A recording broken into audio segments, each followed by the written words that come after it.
Solomon Shibairo to lead us in the remaining part of the program. With your permission, sir.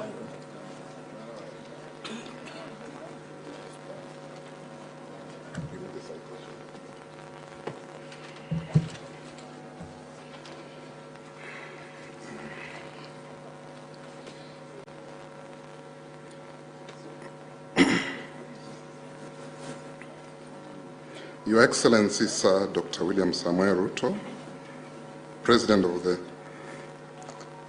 of Kenya and the Commander-in-Chief of the Defense Forces, the Chancellor, Masinde Muliro, University of Science and Technology, Cabinet Secretary, Ministry of Education, and all other Cabinet Secretaries present, led by the Chief Cabinet Secretary, Musalia Mudavadi, National Assembly Speaker, the Council Chair, members of Council, Governor of Kakamega County, and all elected leaders, distinguished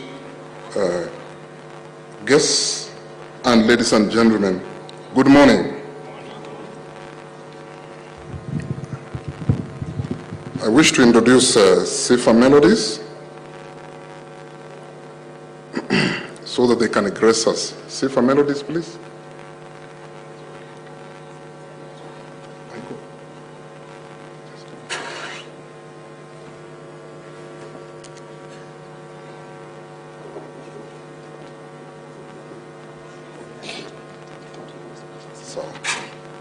So, Sifa Melodies, I'm told there's a slight change.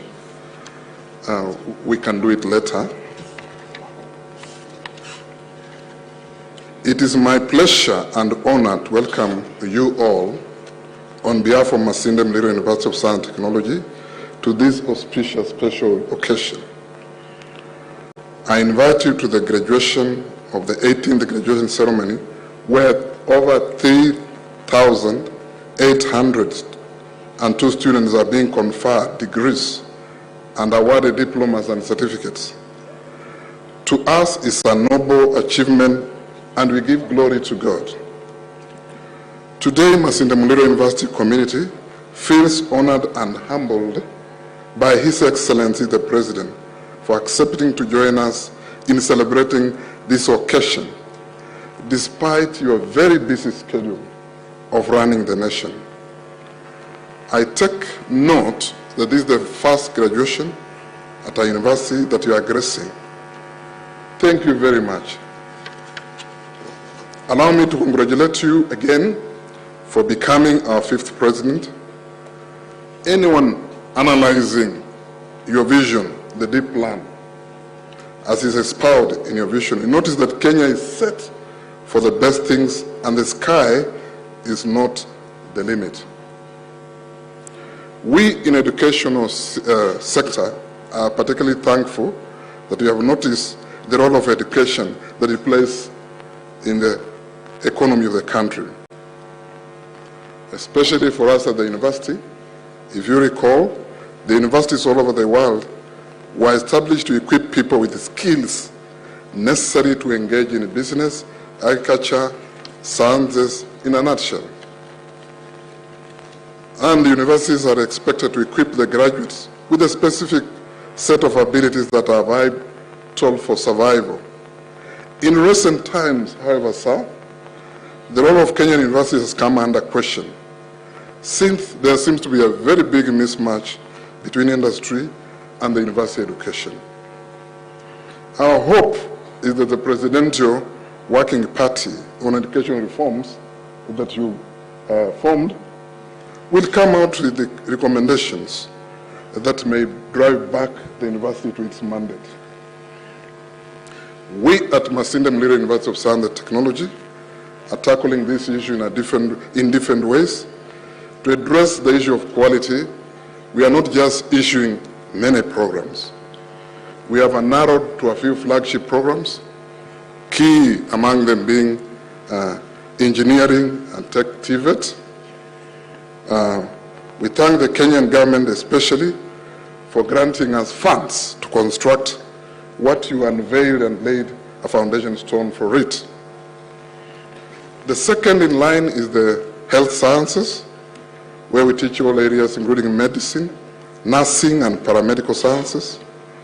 Sir, we are the only university that has been teaching optometry, the science and medicine of eyes, and paramedics in the whole of Africa, in the northern part of Africa, apart from South Africa.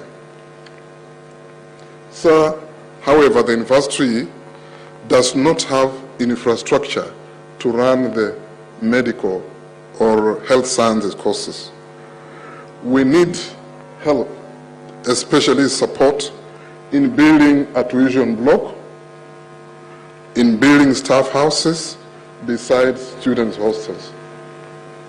Sir, I want to thank you yesterday for promising that you will help us to do your part in student hostels.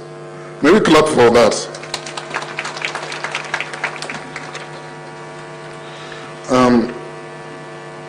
The issue of finances, sir, in the universities has been a challenge.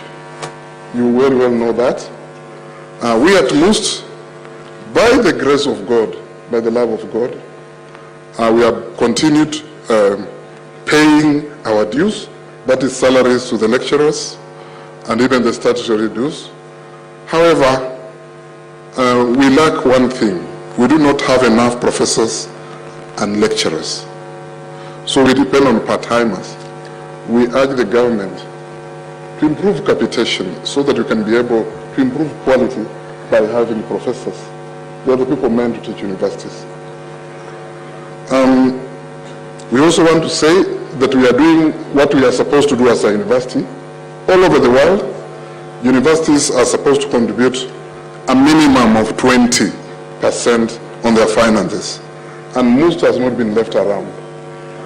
Sir, I want to tell you that through our own initiatives, in the recent times, we have attracted funding of up to 600 million for equipment in health sciences, coming through a relationship of what we call Maltesa International by the German government.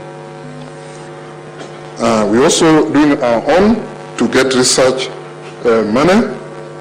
And finally, you are well aware about the Kenya-UK Health Alliance, whereby many universities in this country, championed by the Manchester University in the UK, are collaborating so that you can build infrastructure and exchange staff in the health sciences. This university, sir, as I finish, is student-centered. One of the things that we are having, that we may have to say here clearly, sir, that we were expecting 16,000 students to do examinations, but only 13,000 are doing. The reason is the 3,000 are lacking school fees. So we are asking special friends and all that to contribute to that. And the Chancellor will tell you how we initiated what we call the Chancellor's Fund, Chancellor's Endowment Fund, to try to bridge this gap. Finally, students have been crying to me to humbly ask you, sir, we need a bridge across the highway so they are not knocked by vehicles. And we also need what we call a student center where they can relax. They need, as I had said, student accommodation. And finally, we have a university team which is playing the National League. And if we could build them a beautiful stadium here, we'll be very happy. May I finally to thank the Ministry of Education for its continued finances, all other well-wishers, including the county government, for its assistance, and the leaders in Western here, including our governor, our senator. We thank the Speaker for what they have been doing to help us, and finally the Prime Cabinet Secretary. Thank you very much. I wish you graduates success in this beautiful